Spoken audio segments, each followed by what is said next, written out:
Hey y'all, welcome to Art of the Budget. My name's Nicole. My pronouns are she and her, and I live in the Pacific Northwest on the traditional unceded territory of the Coast Salish Nations. And it is Vlogmas Day 8. I almost didn't have a video for you because I had some technical difficulty with my recording software, which might look a little different today, but anyway, I figured it out, so I'll work on that. But I decided to just go ahead and power through and get my Vlogmas Day 8 video out. And what we're doing today is looking at my 2020 actual budget. My goal is to kind of live react to it, although it's not really live reacting because I entered all of the data into the spreadsheet. But I wanted to kind of scroll through it with you all and look at some of the interesting trends and that kind of thing. I have to say overall this year has been a little less interesting than most years, but I still think there's a lot to learn. I love this spreadsheet. If you've been around for a while, you might recognize it's the spreadsheet I use to project out my year, project my income, and decide how much of it is going to be going to bills straight away, what's going to be going to goals, and how much do I have to work with? Because in the month to month, it can sometimes feel like it's hard to see the big picture. It just feels like smaller amounts of money. But when I project out the year like this, I can see how much I could potentially save and then really think about what I want to do with that money.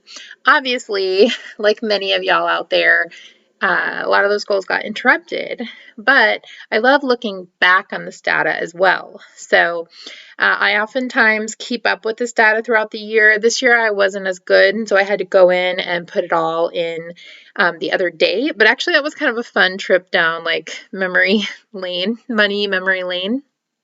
But anyway, let's jump into this spreadsheet. So this does kind of give us a picture of the whole month and then the whole year. And each line item, I can look at the whole year, the total, as well as a average, which I love. So let's just quickly look at income. So my base income, I brought in almost 40K, and that's of course take home. It's after taxes and some of my investments and other things.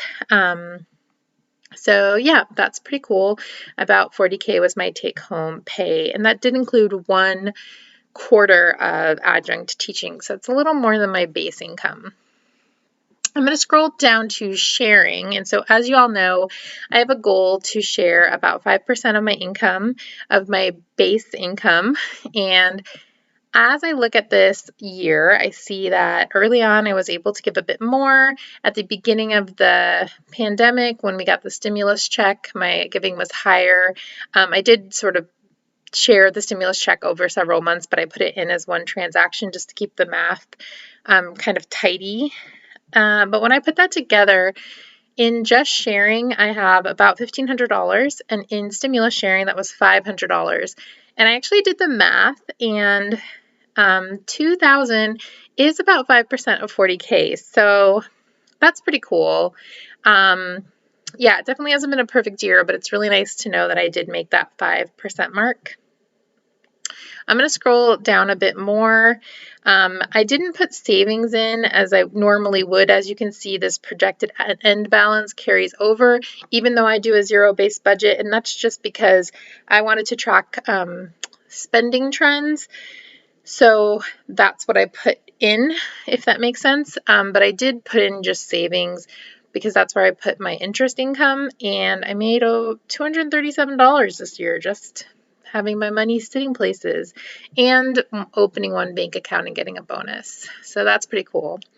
If I look at my Roth, I can see there were several months where I put less into my Roth and I put some into savings. And I can see that after my December contribution goes in, I'll be at $46.50, which I think means $13.50 needs to go in before tax time, which shouldn't be a problem. I'm just gonna drop it in there. Sorry, I'm just making fun of myself because the idea of just being like, oh, $13.50, no big deal, is just not something I ever thought I would hear myself say. So it feels pretty cool. I'm going to scroll a little further down. For housing stuff, there's really nothing interesting there. It's almost exactly the same all year. Daily living, that is where I can see some interesting trends. So in groceries, I usually give myself $300.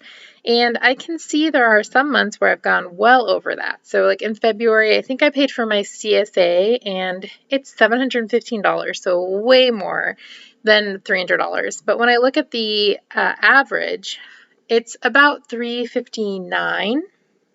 So this gives me the idea that I could do one of two things.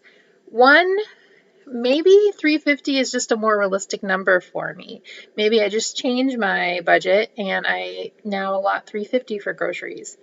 On the other hand, maybe I could work a little harder to stay on budget. So knowing that I love to cook and I love food, so I can easily buy like more luxurious things that I absolutely need, and also knowing that I buy things in bulk, I think that for me, it makes sense to try to bring that number down a bit. I think that's definitely really doable in my circumstances. But again, another option would be just to bring that number up to a number that's more realistic. So that's a cool thing to see. In restaurants, I see my average is about 100, which is what I usually give myself. So that is evidence that that's a pretty good number for me. I'm going to scroll down a little. Kitties, of course, I spend a lot of money there. This daily living kitties line item is for food, litter, and medicine.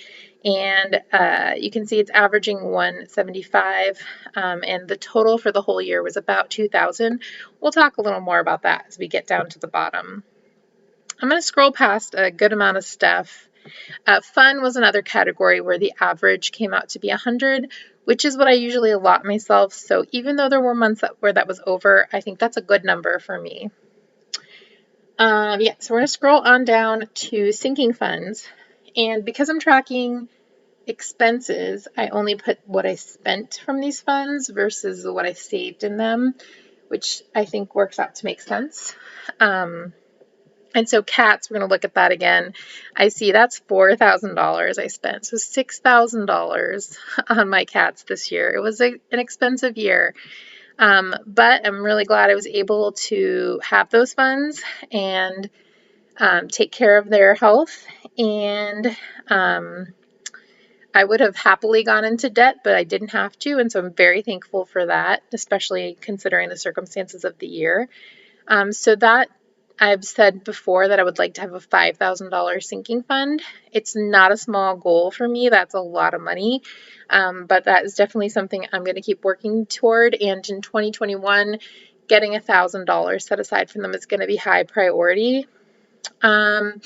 And if I scroll down, the other last thing I wanted to talk about was future food. So I actually just put that 400 in there just to see. Really, the only thing that came out of this was the pork that I bought in bulk, and that was in September. But I put $400 because that actually came out of my grocery budget. Future food sinking fund didn't exist yet, but that's how much my CSA cost. And so if I wanted to be really serious about being ready for CSA in the spring and bulk meat when that comes around at the local farms around here, I can put those two numbers together and see this average of $60 a month. So if I wanted to do a monthly contribution, that would be a good place to start. So hopefully that made sense. This was actually $0, but I just put that in to see. I'm going to definitely be thinking about that. I'm probably going to do another CSA this spring. So that is good to know. And that's it. The very last thing in my budget is student loans, which I'm part of public service loan forgiveness, and I have federal loans, so I haven't had to pay in most of this year, and thankfully that has been extended at least through January 31st. So that is just not something I need to look at too much, but I love doing this process. I love seeing the trends. In other years, travel was something that I would look at really closely. Obviously not this year. But yeah, let me know what you think. Let me know if you're tracking your budget in any way like this, and if you've noticed any trends this year, and I will see you tomorrow.